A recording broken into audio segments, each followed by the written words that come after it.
Assalamualaikum, salam sejahtera, salam mulia Risa dan Raider kepada seluruh saudara saya sebangsa dan setanah air, kepada seluruh saudara saya seiman dan seagama. Kita berjumpa lagi dalam edisi yang baru.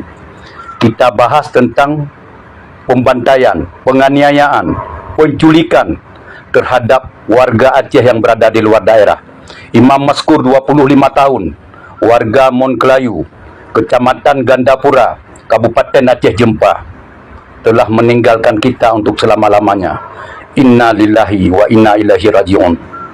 Wahai Bapak Presiden Republik Indonesia, Insinyur Haji Joko Widodo yang saya muliakan, saya berbicara atas unek-unek anak bangsa dan anak negara.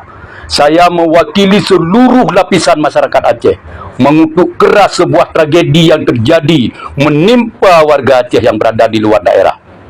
Wahai Bapak Kapolri, pimpinan tertinggi penegak hukum, mohon dituntaskan kasus ini.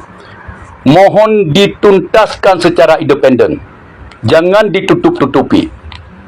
Kami sebagai anak bangsa dan anak negara, kami ingin melihat apakah hukum di Indonesia tumpul ke bawah, tumpul ke atas, tajam ke bawah.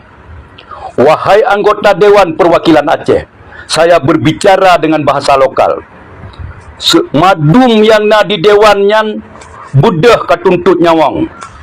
A. Khalid, Abdullah Putih, Haji Umar, Nasir Jamil, bek pekang kanat bu, bek waw Aceh yak mita suara. Nyan jawang katuntut. Nyan ban kejadian. Ubina anggota perwakilan yang tak kirim kenan. Semoga berhasil katuntut nyawang bangsa yang tewas ditinggal tragedi kepada keluarga. Menan kejadian uronyo.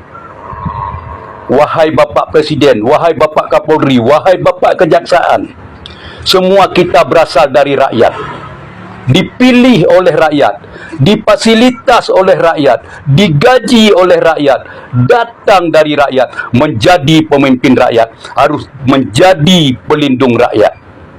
Saya akhir kalam, saya akhiri wabillahi taufiq wal hidayah. Wassalamualaikum warahmatullahi wabarakatuh.